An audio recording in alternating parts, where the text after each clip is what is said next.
Ah, moleque, vamos lá. Bom, um outro tema muito quente para vocês é falar sobre fenômenos físicos e fenômenos químicos. A gente já introduziu mais ou menos o que vem a ser cada um dos casos, mas eu volto a falar com vocês, listando um conjunto de fenômenos que são classificados como físicos e químicos. Tem fenômenos que são muito idiotas, que a gente consegue ver de cara, é físico, é químico. Mas tem outros fenômenos que são um pouco mais complicados, que a gente vai bater um papo daqui a pouquinho. Vê se você consegue me ajudar. Quando eu falo sobre um fenômeno físico, um fenômeno vai ser considerado um fenômeno físico quando ele não alterar a matéria. Lembra do que era matéria? Matéria é do que é feito. Isso é matéria. E o químico vai alterar a matéria. Então vamos lá para a gente tentar entender aqui alguns detalhes. Quando eu pego um copo e quebra, foi inclusive o exemplo que eu usei no primeiro vídeo. Quando eu pego um copo e eu solto esse copo no chão, ele quebra, plaf! Antes ele era feito de vidro, depois os cacos continuaram sendo feitos de vidro. Então a matéria não sofreu alteração. Fez ou não fez sentido?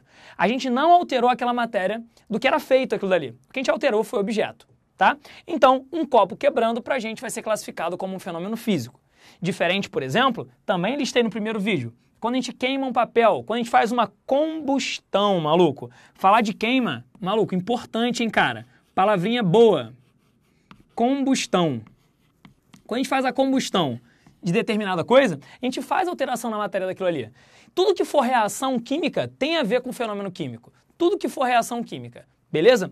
Então, o papel queimando, o papel antes era feito de celulose, depois que a gente queima, ele dá origem a gás carbônico, que é o CO2 e água. Perfeito? Então a gente tem aí um processo químico. Volta pra cá. Quando eu rasgo um papel, é a mesma lógica. Peguei o papel, ao invés de queimar, eu piquei em pedacinhos pequenininhos. Ué, ele era feito de celulose, depois que eu piquei, continuou sendo feito de celulose, cara. Então a gente automaticamente não altera a matéria. Fotossíntese / respiração. Cara, o que as plantinhas fazem? Elas pegam o gás carbônico do ambiente, elas pegam a água que você irriga, pegam a luz do sol como energia, fazem uma reação química dando origem para vocês a nossa glicose, que é o C6H12O6, e joga oxigênio para o ambiente. Então, a gente fez uma reação química. Já na respiração, a gente faz o contrário. A gente pega essa glicose que foi produzida, né, a gente consome essa glicose, respira jogando oxigênio para dentro e bota para fora CO2 e água. Perfeito? Então, tanto a fotossíntese quanto a respiração sofrem alteração naquela matéria. Volta para cá. O que é orvalho, professor? Para quem já foi para um lugar muito frio, você que está aí num lugar muito frio, no sul do país, por exemplo, você vê que, às vezes, você mora lá num jardim, o jardim ele fica cheio de cristalzinho de água nas plantinhas, não é isso? Por que isso acontece? O abaixamento da temperatura, né, resfriar o ambiente, pega a umidade do ar, que foi depositada naquelas plantinhas, e por ser frio, a água na forma líquida passa para a água na forma sólida, mas continua sendo água antes e depois. Então a formação do orvalho, sempre que houver para você mudança de estado físico, o fenômeno é físico. Se você consegue detectar uma mudança de estado físico, o fenômeno vai ser para a gente um fenômeno físico. Beleza? Por exemplo, um leite quando o leite azeda. Quando o leite azeda. São fenômenos, vamos botar entre aspas assim, biológicos, que fizeram aquele leite azedar. Foi ou não foi? Então, quando alguma coisa azeda, comida azeda, né, a gente está falando sobre fenômenos químicos e sobre reações químicas que compõem aquele processo. Fez ou não fez sentido? Continua você comigo, olha pra cá. Roupa secando. Peguei minha roupa molhada, cheia d'água, coloquei no varal. A água ela saiu da roupa e foi para o ambiente. Não foi uma mudança de estado físico? Se é uma mudança de estado físico, o fenômeno vai ser pra gente um fenômeno físico. Beleza? Foi? Por exemplo, quando uma fruta amadurece, um conjunto de reações químicas acontecem para que aquela fruta fique madura. Foi? Então, um fenômeno químico. Volta para cá. Vários exemplos. Craqueamento do petróleo. O que é o craqueamento do petróleo? O que é a destilação do petróleo?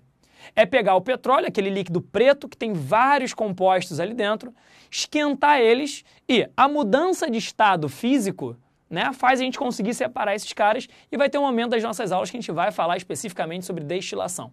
Então acredita em mim, o craqueamento, a destilação do petróleo é uma separação de mistura pela mudança de estado físico. Então é pra gente um fenômeno físico. Guarda na tua cabecinha. E eu deixei algumas perguntas ali. Por exemplo, o ovo cozinhando. Caraca, é um questionamento grande de vocês.